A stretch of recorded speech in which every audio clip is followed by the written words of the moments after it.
वक्फ संशोधन विधेयक लोकसभा में पास होने के बाद राज्यसभा में पेश कर दिया गया। राज्यसभा में भी बिल को पास कराने का केंद्र सरकार प्रयास करेगी। बिल पर राज्यसभा में 8 घंटे तक चर्चा होगी। विपक्ष इसे मुसलमानों के अधिकारों का हनन बता रहा है। वह यूपी सरकार के अल्पसंख्यक कल्याण मामलों के राज्य मंत्री दानिश आजाद अंसारी ने वक्फ संशोधन विधेयक को लेकर बारीकी से जानकारी दी और बताया कि वक्फ संशोधन विधेयक से मुसलमानों को क्या फायदा है। उन्होंने अनादि टीवी से इस मामले में खास बातचीत की है, ये सुनते हैं। लेकर पूरे देश में अलग अलग चर्चाएं हैं। एक बड़ा वर्ग है जो बिल के समर्थन में है, वहीं दूसरी ओर विपक्षी दल और समाज का एक वर्ग ऐसा भी है जो इस बिल को मुसलमानों के खिलाफ बता रहा है। बात करेंगे उत्तर प्रदेश सरकार के अल्पसंख्यक कल्याण मंत्री दानिश आजाद अंसारी जी से। ये जो बिल है, जो संशोधन किया जा रहा है वक्फ बोर्ड में कानूनों में, ये किस तरह से देखते हैं आप? क्या ये मुसलमानों के खिलाफ है? जो तमाम पॉइंट्स बनाए हैं आपने, लोग ये कह रहे हैं खासकर विपक्षी दल कि इससे मुसलमानों की ज़मीनें उनसे छीनकर उद्योगपतियों को देने का एक पूरा रोड मैप तैयार किया जा रहा है। देखिए, ये विपक्ष जिसने मुसलमानों को गुमराह करके आज़ादी से लेकर अब तक मुसलमानों को विकास से पीछे रखने का काम किया, आज भी अपने उसी चाल और चरित्र में लगा हुआ है।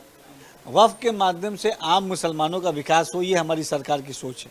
वक्फ की संपत्ति के माध्यम से मुस्लिम समाज के वेलफेयर के लिए हम काम करें, ये हमारी सोच है। वक्फ के माध्यम से मुस्लिम समाज के डेवलपमेंट के लिए हम काम करें, ये हमारी सोच है। तो अगर हम चाहते हैं कि वक्फ की अभी तक ये नहीं होता था वक्फ के जरिए, देखिए, कुछ खास लोग वो वक्फ की संपत्तियों पे उन्होंने अपना कब्जा बना के रखा और वक्फ की संपत्तियों का दुरुपयोग अपने निजी राजनीतिक स्वार्थ के लिए और सामाजिक स्वार्थ के लिए, आर्थिक स्वार्थ के लिए किया। लेकिन इस अमेंडमेंट के आने के बाद उनकी तमाम इस मंशे पे पानी फिर जाएगा। इसीलिए कुछ खास राजनीतिक दल के नेता इसका विरोध कर रहे हैं। वो ये नहीं चाहते कि मुसलमानों के डेवलपमेंट को वक्फ के माध्यम से सुनिश्चित करें। वो ये नहीं चाहते कि वक्फ के माध्यम से मुसलमानों की उन्नति को हम और आगे बढ़ाने का काम करें, उनकी शिक्षा, स्वास्थ्य और रोजगार के आधारभूत सुविधाओं को और मजबूत करने का काम करें। ये वही लोग हैं जो विरोध कर रहे हैं, जिन्होंने मदरसा शिक्षा को आधुनिक शिक्षा से जोड़ने का विरोध किया। ये वही लोग हैं जो विरोध कर रहे हैं, जिन्होंने ट्रिपल तलाक के दंड से जब हमने मुस्लिम महिलाओं को मुक्त कराने की बात कही तो उन्होंने इसका विरोध किया। ये वही लोग जो विरोध कर रहे हैं, जो पासमानदा मुसलमानों के उत्थान की बात जब हमने कही तो इन्होंने विरोध किया। तो ये विरोध, मुसलमानों के डेवलपमेंट का विरोध करना इनका पुरानी आदत है। आम मुसलमान पूरी तरीके से इस अमेंडमेंट के साथ खड़ा है। ट्रिब्यूनल कोर्ट अभी तक जो फैसले सुनाती थी उसे आखिरी माना जाता था, ऐसे दावे किए जा रहे हैं। अब कहा जा रहा है कि उन फैसलों को ऊपर चैलेंज किया जा सकता है। लेकिन इसमें जैसा आपने बताया, कई और जो जानकार हैं उन्होंने बताया कि पहले भी चैलेंज होते थे।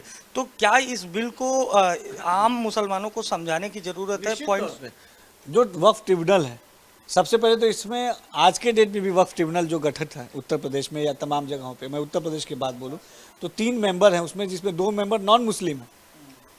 3 मेंबर में 2 मेंबर पहले से हैं जो नॉन मुस्लिम है।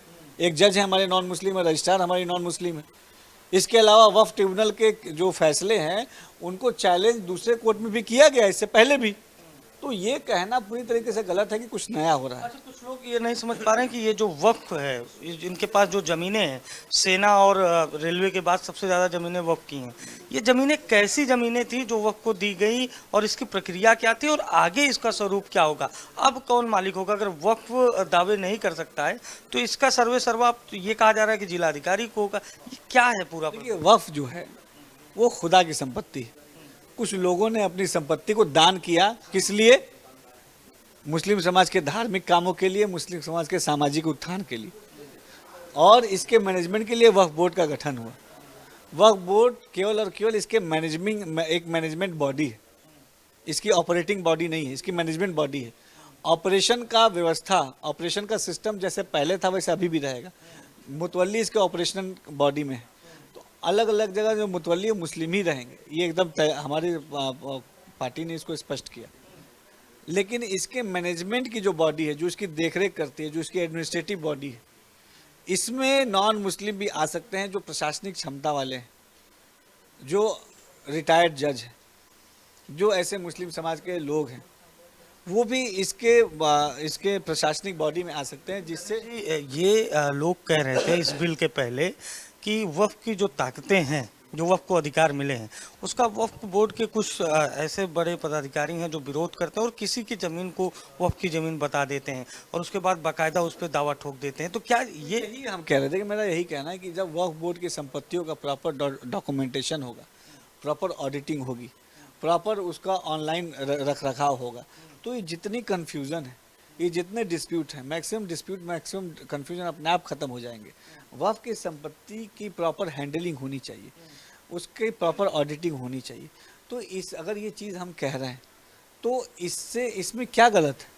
हम अगर इसके रखरखाव को एक व्यवस्थित पारदर्शी व्यवस्था बनाना चाहते हैं तो इसमें मुझे लगता है कहीं कोई गलती नहीं। वो ऐसी बिल फाड़ रहे हैं विपक्ष और all India Muslim personal law board कह रहा है कि हम सड़क पर उतर जाएंगे अगर ये बिल राज्यसभा से भी पास होकर कानूनी इसको मान्यता मिलती है तो सड़क पर उतरने की तैयारी। नहीं, देखिए, कोई आम मुसलमान सड़क पे नहीं उतरने वाला। कुछ राजनीतिक दल इसका विरोध जानबूझ के अपने राजनीतिक स्वार्थ के लिए कर रहे हैं। सीएनआरसी जैसे हालात की तैयारी कर रहा है। ये बताइए, सीएनआरसी का आपने नाम लिया, मैं आपके चैनल से पूछता हूँ, तब जब सीएनआरसी की बात आई तो इन्होंने कहा कि मुसलमानों की नागरिकता छीन ली जाएगी। आप ये बताइए, देश में एक ऐसा उदाहरण दिखाइए, जहाँ किसी मुसलमान की नागरिकता सीएनआरसी की वजह से छीनी हो। सीएनआरसी नागरिकता देने का कानून था, नागरिकता लेने का कानून नहीं था।